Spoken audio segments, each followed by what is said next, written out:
আসসালামু আলাইকুম ও রহমতুল্লাহ। আজকের ভিডিওতে আমরা কথা বলবো কাতার মেডিকেল নিয়ে। আজকের ভিডিওটা ফুল দেখলে কাতার মেডিকেল সম্পর্কে সকল তথ্য আপনারা জানতে পারবেন।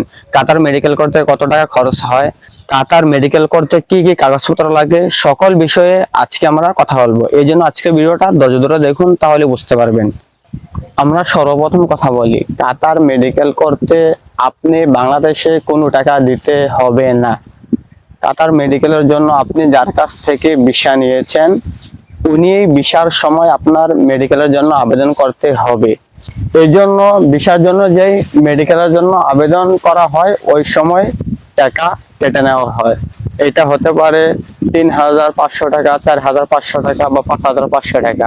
এটা আপনারা মেডিকেল কাগজের নিচেই সেই অ্যামাউন্টটা পেয়ে যাবেন। তাহলে আমরা বুঝলাম কাতার মেডিকেলের জন্য বাংলাদেশে কোনো প্রকারের টাকা দিতে হয় না।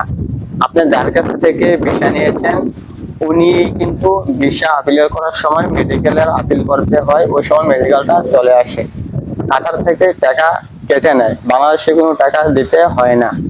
তো কাতার মেডিকেল করার জন্য কি কি কাগজপত্র লাগে, আমি সর্বপ্রথম বলবো, আপনি যে সময় ঢাকা যাবেন বা সিলেট যাবেন মেডিকেল করার জন্য, ওই সময় আপনার সাথে আপনার পাসপোর্টটা অবশ্যই রাখবেন।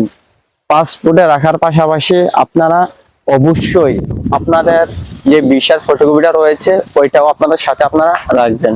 তো তার পাশাপাশি আপনাদের মেডিকেলের কাগজপত্র ফটোকপি করে আপনারা সাথে রাখবেন। এই তিনটা জিনিস যদি আপনাদের সাথে থাকে, তাহলে আর কোনো কিছু লাগে না মেডিকেল করার জন্য। তো আশা করি আপনারা বুঝতে পেরেছেন। অনেকে কিন্তু বাংলাদেশের দালালের চক্করে পড়েন।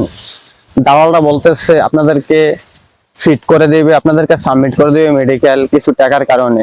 তো বাংলাদেশে ফেসবুকের ভিতরে কিন্তু এরকম হাজার হাজার গ্রুপ রয়েছে। তো অনেকে কিন্তু টাকা দিচ্ছেন, টাকা দেওয়ার পর আপনাদেরকে ব্লক করে দিচ্ছে। আমি বলি, কাতারের মেডিকেল কেউ টাকার মাধ্যমে ফিট করাতে পারবে না। এটা যদি উনি মেডিকেলও কাজ করে তারপরও পারবে না।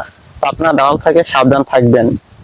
আর বর্তমানে বাংলাদেশে কাতার মেডিকেলরা একটু কাহিনী করে, এটা আপনারা সকলেই জানেন। একবার গেলে দুবারও যেতে হয়, তিনবারও যেতে হয়, তারপর ওনারাই কিন্তু সিস্টেমে আপনার কাছ থেকে টাকা নেয়। তো এই বিষয়ে আমি কথা বলতে চাচ্ছি না, এই বিষয়ে পার্সোনাল বিষয়। যদি এই বিষয়ে জানতে চান তাহলে কমেন্ট করবেন, আমি কমেন্টে রিপ্লাই দিয়ে দিব। তো আশা করি কাতার মেডিকেলের সকল তথ্য আপনারা এই ভিডিওতে পেয়ে গেছেন। ভিডিওটা যদি ভালো লাগে তাহলে অবশ্যই লাইক কমেন্ট শেয়ার করবেন, আর অবশ্যই আমাদের চ্যানেল যদি নতুন থাকেন তাহলে চ্যানেলটি সাবস্ক্রাইব করে পাশে থাকবেন। দেখা হচ্ছে পরবর্তী ভিডিওতে। আল্লাহ হাফেজ।